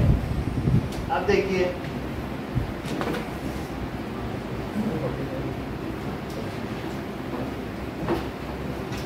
एक और मेथड देख लो कि 3 टर्म्स हैं, तो 3 टर्म्स का सम क्या है? कि n/2 a प्लस l। तो पहली टर्म क्या हो गई कि x हुई, ये a2 हुई और तीसरी 2x हुई क्या? तो ये 180 है तीनों का सम क्या? और n/2 टर्म्स कितनी हो गई? 3/2। और ये x है और ये कितना है? So it is 360/3 is equals to 3x। तो 120 आया। तो 120/3 इज इक्वल्स टू x, तो 40 आ गया। अब ये x आ गया, ये 2x आ गया, फिर a2 निकाल लेना। लेकिन है a2 कैसा है? 2 का सम कर लो। 40 और 80 पता चल गया, तो क्या तीसरा नहीं पता चलेगा? वो तो आराम से आ जाएगा, है ना? क्योंकि तीनों का सम a2 तो आ ही जाएगा। एक 40 हो गया, ये 80 हो गया, 120 तो हो ही गया, ये 60 तो हो ही जाएगा। नहीं, 40 प्लस 80 120। एंगल सम प्रॉपर्टी से सर ऐसे भी कर सकते हैं ना, तीनों एंगल को, एक को a माइनस b, एक को a और एक को a प्लस। हाँ देखो अगर a माइनस डी और a प्लस डी किया और इन तीनों का सम कितना है, इन्होंने कहा कि a माइनस डी जो ये स्मॉलेस्ट एंगल है, ठीक है, तो क्या इसका दुगना बड़े वाले एंगल के बराबर है? देखो छोटे वाले एंगल का दुगना, और साथ ही साथ तीनों का सम क्या है 180। So 2a minus 2d is equal to a plus D. अब जरा इसको इधर ले आओ तो क्या a बचेगा, सब्ट्रैक्ट करो और ये उधर ले जाओ 3d, और साथ में इनका सबका सम क्या है 180 है कि नहीं? तो 3a कितना हो गया, तो a कितना हो गया 60, बीच वाला 60 आ गया, बोलो तो डी निकालना फिर इनका ये आ गया। अब इसमें से आप a निकाल के d निकाल लो, तो बताइए a कितना है 3d, तो 60 किसके इक्वल हो गया, तो d कितना हो गया 20, तो पहला वाला कितना आ गया 20 माइनस करो और इसमें 20 जरा प्लस करो, सही है। Now sum of three numbers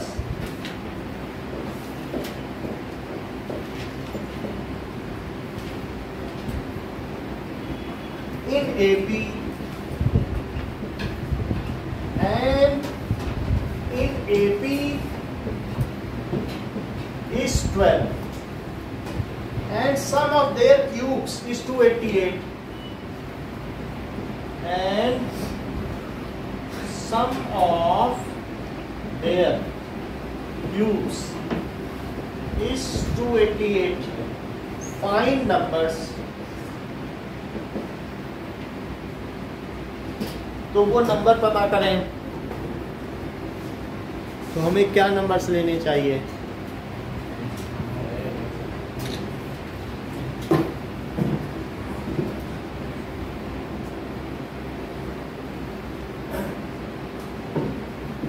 okay, बताना क्या है?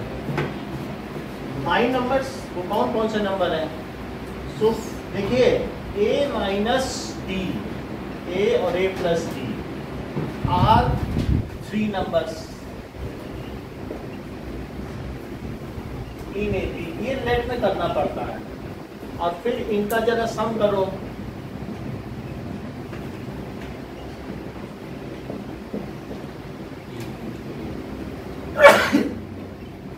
A4 आ गया, अब इनका क्यूब करो। सर 5 4 और 3 है। सर इसके बिना आ जाएगा, सर इसकी जरूरत ही नहीं है। क्यों? वाली चीज इसके बिना आ जाएगा। उसके बिना कैसे सर आएगा? ऐसा में आप पुट करेंगे तो आ जाएगा उससे डायरेक्ट 3 4 5। सर 3 4 5 आ गया सर, पता है उससे ट्राई करिए सर, इसकी जरूरत नहीं। इसमें इसी वाले में ना, सर नहीं नेक्स्ट वाले क्वेश्चन में बोल रहा हूँ। तो इसमें यही इसमें रख है ना, इसी में हाँ, रख ये है। जैसी वजह से। चलो कोई बात नहीं, ये 288 है, तो मैं मार्केट में उससे भी कर देंगे, लेकिन ये सिंपल मेथड है, जैसे सिंपल चलते हैं। तो ये क्या है बताओ, 4 माइनस डी का क्यूब, और ये क्या है 4 क्यूब, और ये क्या है दैट इज 288। कितनी बात समझ में आ गई? अब देखिए 4 minus D cube plus 4 plus D cube, so plus 4 plus D cube. 4 cube कितना होता है 64, तो 288 माइनस 64, ये कितना आ जाएगा? सो 224।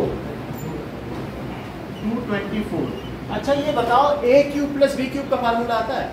नहीं, 9th में पढ़ा है, ये नहीं आता है। a cube plus b cube आ गया कि नहीं? Sir a plus B into ये सही बता रहे हैं। a square minus a b plus b square है ना 9th में, याद आया है कि नहीं? तो जब हमें a cube plus b cube लिखा है तो हम क्या कर सकते हैं, यही बात है, हम यही लगा दें सिंपल सा। तो इससे क्या हो जाएगा बताओ कि 4 माइनस डी और plus 4 plus D, a plus B लिखा, और साथ में a स्क्वायर माइनस a भी झंझटी है, हम इस रीजन का उसमें और लंबा होगा। ऐसा वाला था एकदम सिंपल है। चलो अब इसी से करें। इन तीनों का सम इन्होंने क्या कहा, S3 इज इक्वल्स टू चलो 3 टर्म है तो सर 3/2 फिर क्या करोगे? सर एसएन का फॉर्मूला लगा देंगे सर, आंसर आ जाएगा। अच्छा सर कर दिया हुआ है ना सर एसएन। ठीक है, 3 टर्म्स का सम क्या है? 3/2 और मतलब 3 टर्म्स कौन कौन सी जिनका क्यूब, कौन कौन सी वो टर्म है जिनका क्यूब है? जरा चेक करो कि, लेकिन आप क्यों लगाओगे उसमें? सर आप सिंपल सर वो 3 से 12 हो जाएगा क्योंकि उन तीनों का सम 12 दिया हुआ है। तो उससे क्या आएगा? सर फिर S3 से 12 हो जाएगा, 12 = 3/2 4 + an, तो an आ जाएगा, तो an और a का मिडल टर्म तो निकल जाएगा सर उससे तो जो मतलब an आ रहा है वो भी 4 आ रहा है। नहीं सर 5 आ जाता है। सर करके दिखा दूं? यहाँ आओ।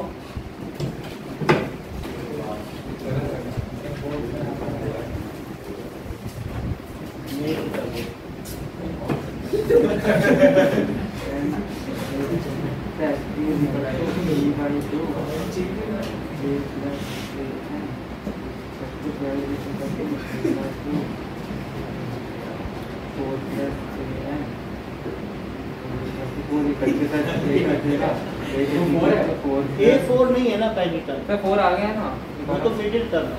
अच्छा तो सेकंड टर्म अरे यार सर आंसर तो सही आ गया था, लेकिन इससे तो -2d ले लेंगे। अरे सर उधर 8 कैसे आया? 8 गलत बात, 8 इज इक्वल ये कैसा है? चलो वही मेथड है और कोई नहीं। गलत बात है। तो 8 - 4 × 4 क्या है? चलो देखिए, जो कर रहे थे इसका कोई शॉर्टकट नहीं है, उसी से कर रहे हैं। आप देखो, तो नहीं किया था वो 4। अब इन तीनों के क्यूब का सम कितना है? 288 है। तो 4 - d का क्यूब प्लस 4 का क्यूब और plus 4 plus d cube is equal to 288। कोई भी आइडेंटिटी ना लगाओ, a - b क्यूब की तो आती है, वही लगा दो, सिंपल सी। और 4 क्यूब को उधर ले लो तो कितना आया? 224 आया। तो आपके पास इधर कितना बचा? 4 - d का क्यूब और प्लस 4 प्लस d का cube it is equals to, क्या सर ये क्या? देखो 288 - 64 कर दिया, इसको उधर ले गए, बाकी ये लिख दिया। अच्छा माइनस होता है तो क्या चीज होती है? Sir a - b minus b cube और -3 a b और a - b, बोलो यही होता है कि नहीं? और इसमें करो तो a cube plus b cube और -3a b और a प्लस b, और उधर कितना आया? 224। देखो इसमें कुछ चीजें कट रही हैं, d ये कट गया, यहाँ पे प्लस आ गया, ठीक है? सर ये क्या है? समझ में आ गई बात? सर एक बार आइडेंटिटी लिख लेना। हाँ सर। तो आइडेंटिटी लिख लो, बताओ a प्लस b का क्यूब क्या है? a cube plus b cube plus 3ab और a प्लस b और a माइनस b क्यूब, उसमें सब जगह माइनस माइनस लगा देंगे। तो a cube minus b cube minus 3ab और सही रहेगा? सर एक बार देखो। देख लो, मतलब सब में माइनस माइनस नहीं लगा, और इसमें ये है और सब में प्लस प्लस। अच्छा अब इसको थोड़ा और आगे बढ़ाइए। 4 क्यूब प्लस 4 क्यूब क्या होता है? क्या 64 प्लस 64? 4 क्यूब 64 होता है, और 2 4 क्यूब है तो 64 प्लस 64 कितना होगा? 128, और उधर माइनस कर दो 224 में से तो कितना आ जाएगा? 128 माइनस करो कितना आएगा बताओ?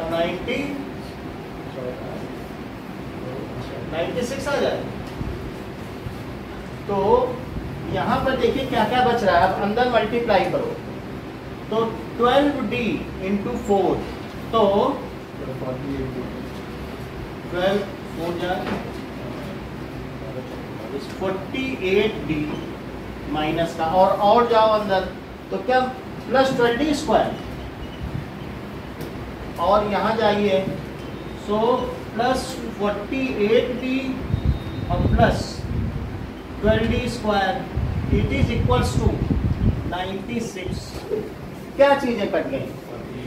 48 और 48 कट गया, और 12d square plus 12d square कितना हुआ? 24d square. तो 24d² कितना आ गया 96।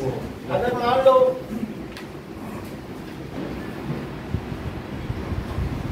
d² कितना आ गया, तो d² 4 आ गया, तो d की वैल्यू कितनी आ गई, +-2 हो गया, d आ गया। अच्छा a भी आ गया, तो अब आपके पास क्या चीज आ गई, देखिए दो केस लो, एक केस 1 और एक केस 2, केस 1 और केस 2। केस 1 क्या है, a 4 है और d कितना है बताओ। तो अब मैं इसमें रखता हूं, तो 4, तो a माइनस डी कितना होगा, a क्या होगा और a प्लस डी, तीनों टर्म निकालनी है कि नहीं। सो 4 माइनस 2 और ये 4 और 4 प्लस -2, तो ये 2 आ गया और ये कितना आ गया 6, तो 6 4 2 और यहाँ कितना आएगा, सही है। सो दैट इज 4 - 2 4 और 4 + 2, so 2 4 6। So the terms in AP are, so numbers are 6 4 2 और 2 4 6। एक क्वेश्चन और आज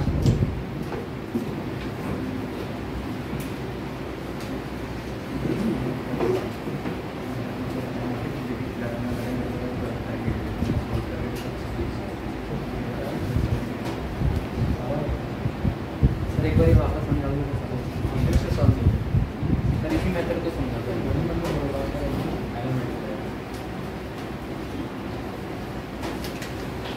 चलिए 3 नंबर्स हो गए, तीनों का सम देख लिया, ये समझ में आया। अब फिर इनका क्यूब किया, 4 क्यूब उधर ले गए, लिख दिया 4 क्यूब उधर ले गए। अच्छा ये बताओ इसका एक्सपेंशन किया, तो a cube minus b cube minus 3ab a minus b, a cube plus b cube plus 3ab a plus b।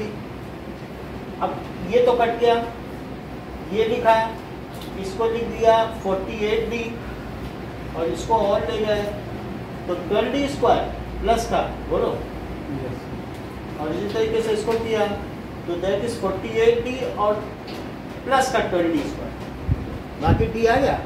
तो d की जो 2 वैल्यू आई हैं उनको रख दो। Okay, next is a thief after committing a theft.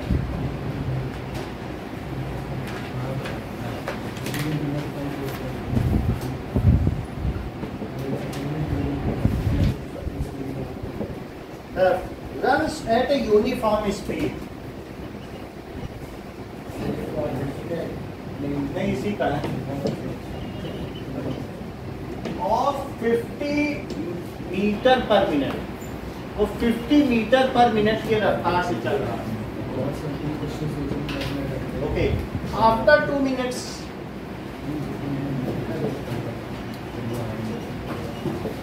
a policeman runs to catch him.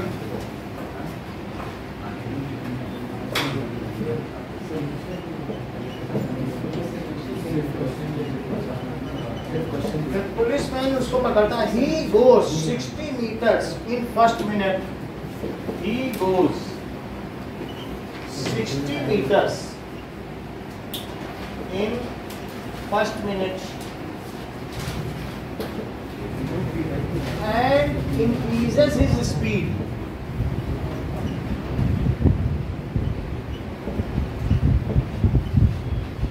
और अपनी speed बढ़ाता है, increases his speed by 5 meter per minute, by 5 metre पर मिनट, क्योंकि 2 मिनट में तो चोर 100 मीटर आगे निकल गया, 2 मिनट बाद पुलिस दौड़ा, तो उसको उस 100 मीटर को भी तो कवर करना पड़ेगा, तभी तो चोर को पकड़ पाएगा।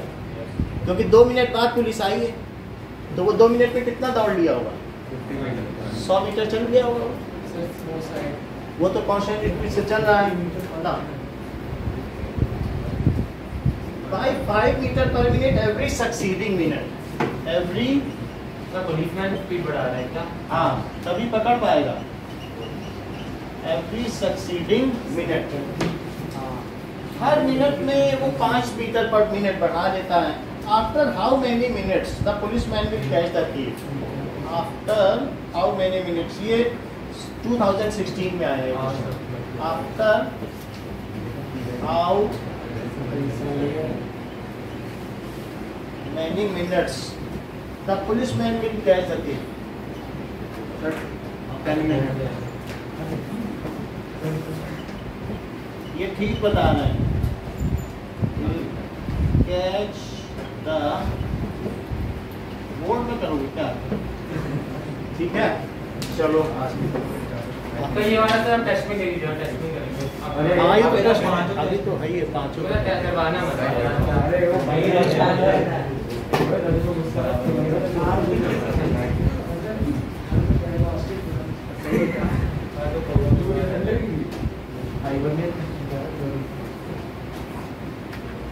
ठंड लगे तो हिबरनेशन में न चले। फिर कोई लगा क्या? आप भी जा सकते हो।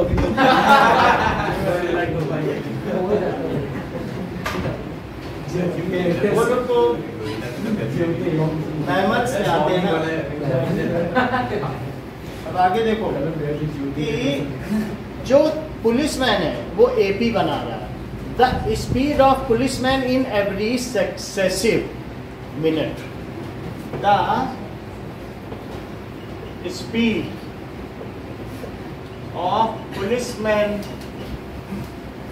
after, ठीक है, every successive minute starting from 0 minute,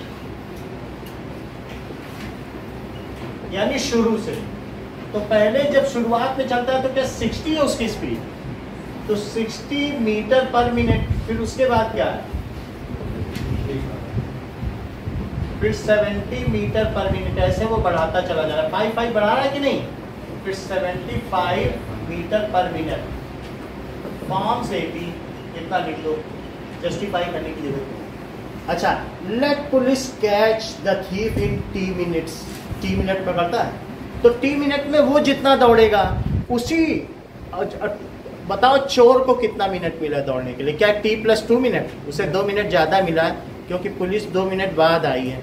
तो पुलिस से 2 मिनट वो ज़्यादा दौड़ा, तो T+2 मिनट में चोर कितना दौड़ लेगा? क्या speed into time, that is 50 into T+2। तो उसकी डिस्टेंस, पुलिसमैन की डिस्टेंस पे SN का फार्मूला लगा देना, वो दोनों इक्वल होनी चाहिए कि नहीं? तो लेट, हम ये लिखेंगे इट टेक्स, सर इनकी टर्म सेम हो जाएगी ना? नहीं ऐसा नहीं है, 3 मिनट टू कैच थीफ। अब ये पुलिस है और ये क्या है, थीफ है।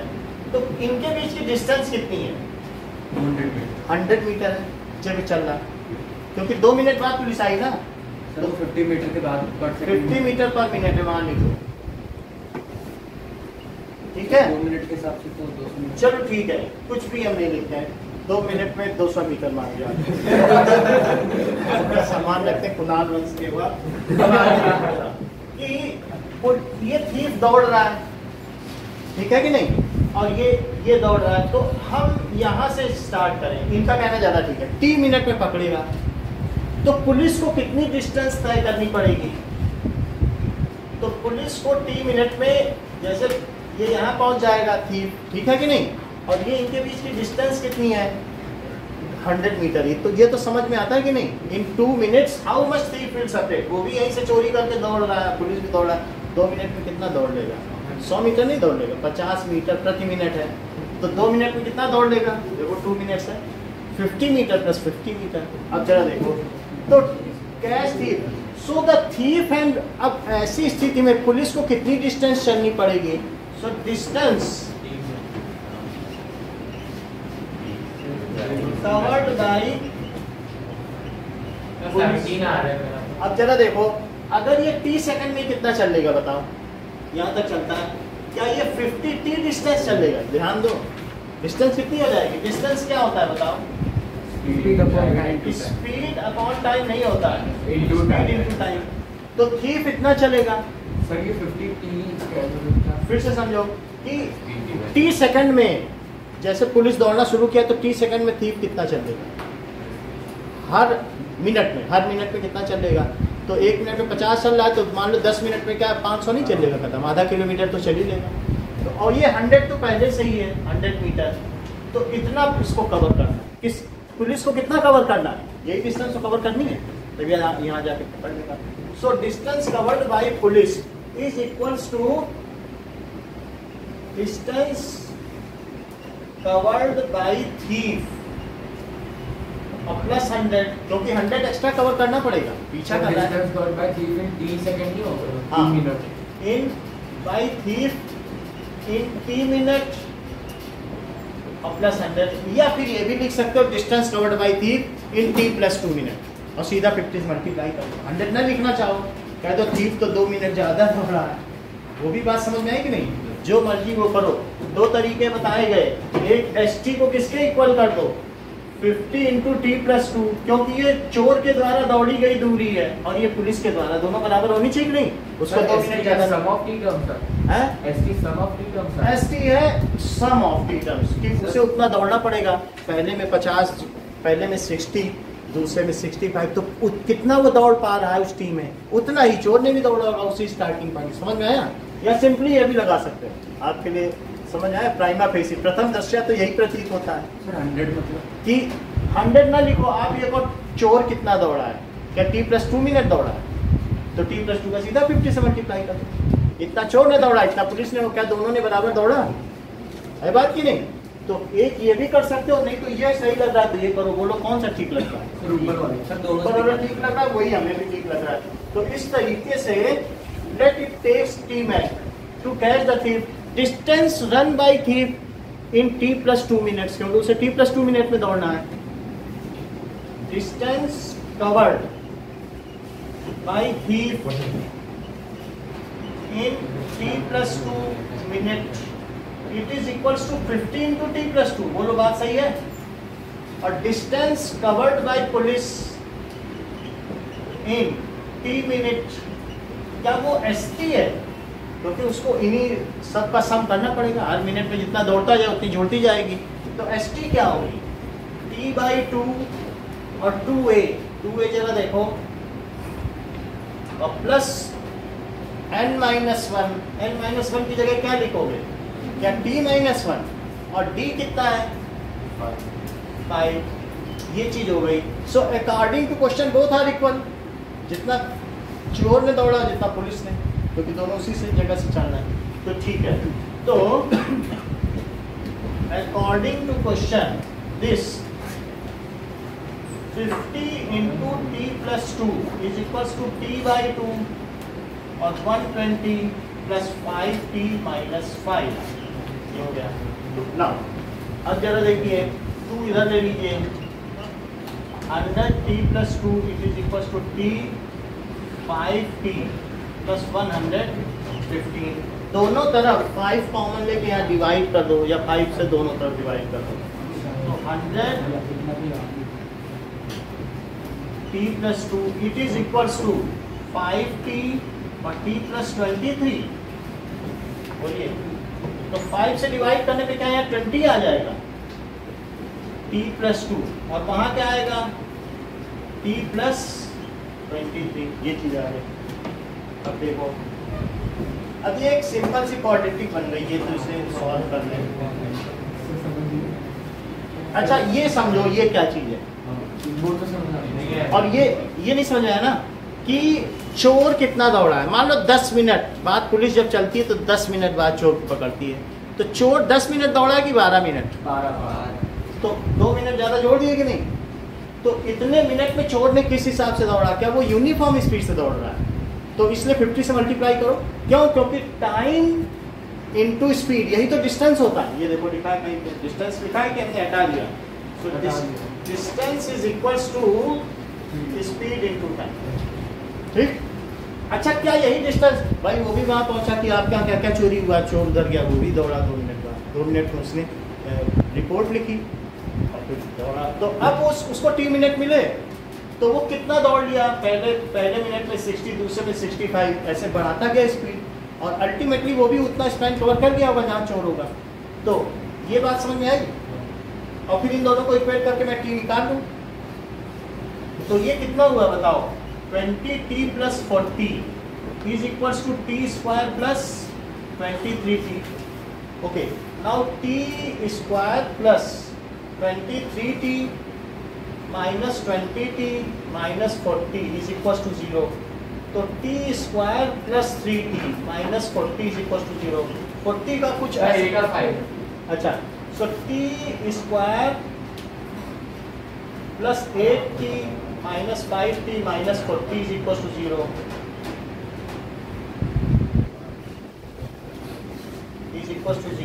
So t - 5 और t + 8 = 0। तो t कितना आ गया, 5 और -8, इसे रिजेक्ट कर लो। सो आफ्टर, ठीक है, after 5 minutes of start the thief will, police will tell you, ये लिखना आफ्टर 5 minutes ऑफ स्टार्ट, इसमें कंक्लूड करना पड़ेगा आफ्टर 5 minutes ऑफ स्टार्ट। ये बात समझ में आ गई कि नहीं? नहीं, इसको कर लो आप, टेस्ट लेंगे अभी, करवाएंगे तो टेस्ट ले लेंगे। सर 50 to 50 बचा सर तो सेकंड करा दीजिए सर, कर लेंगे इवेंट सब। हां सर। सर क्वेश्चन, हाँ बोलो। क्वेश्चन करा। फिर क्वेश्चन भी कराओ सर वो फॉर्म चलो अगला देखो। If Sn denotes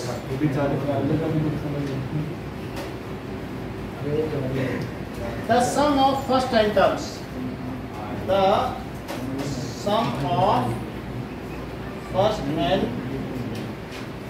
terms of AP, prove that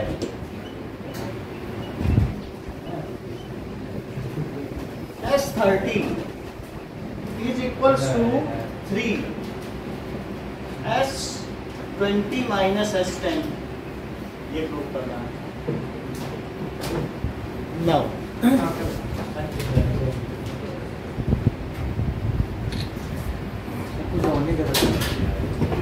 बस इसी में हो जाएगा प्रूफ। देखो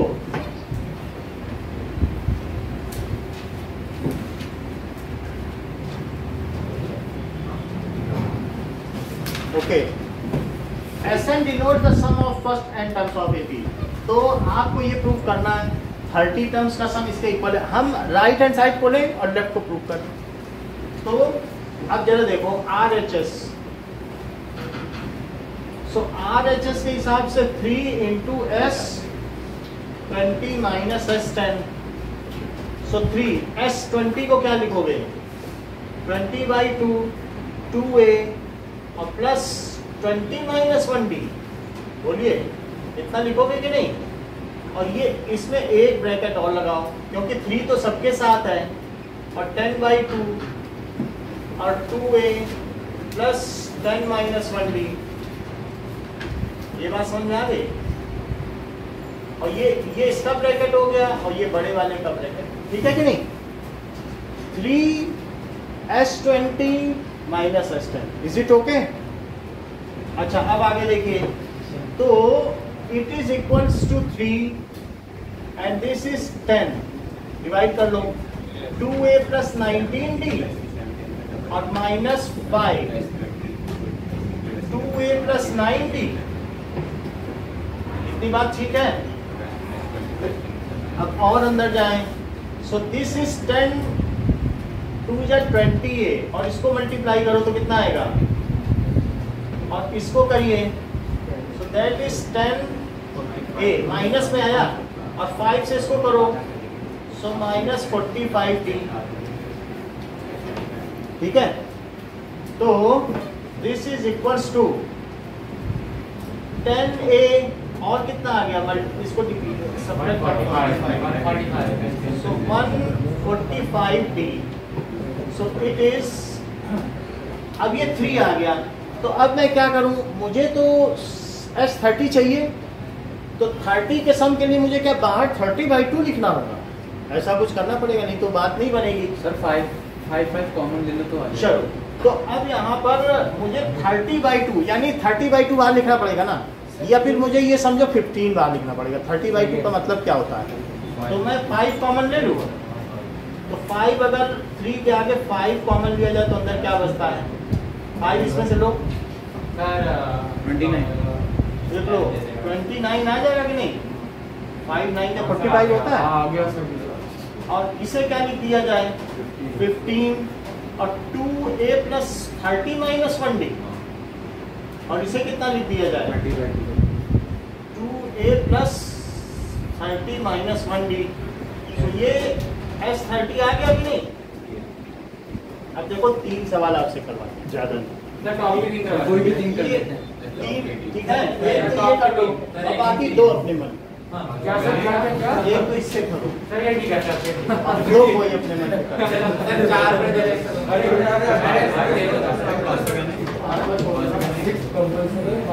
नहीं भाई बस 3 है, तीनों पे चौथा पांचवा। सर एक चीज समझ नहीं आ हाँ रही बोलो। सर, वहाँ वो 3 ब्रैकेट 10 + 8 + 145, हाँ सर, इसके नीचे वाले स्टेप इसमें 5 कॉमन ले लिया तो 2a + 5 कॉमन लो, 5 2 जाता है 5 9 45। अब ये 2a + 30 - 1d, तो 2a यहाँ लिख दिया और 15 को क्या 30/2 लिख देंगे, तो यही तो 30th टर्म का फार्मूला होता है n/2 हाँ सर। 2a + n - 1, तो ये चीज इसके इक्वल हटा देंगे।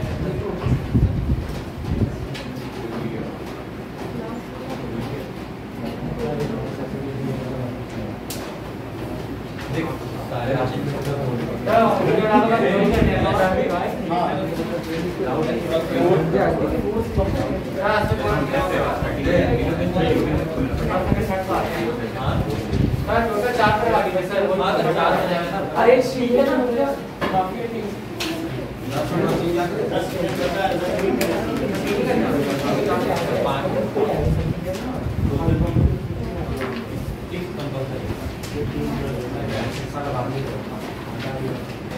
सर करते शुरू।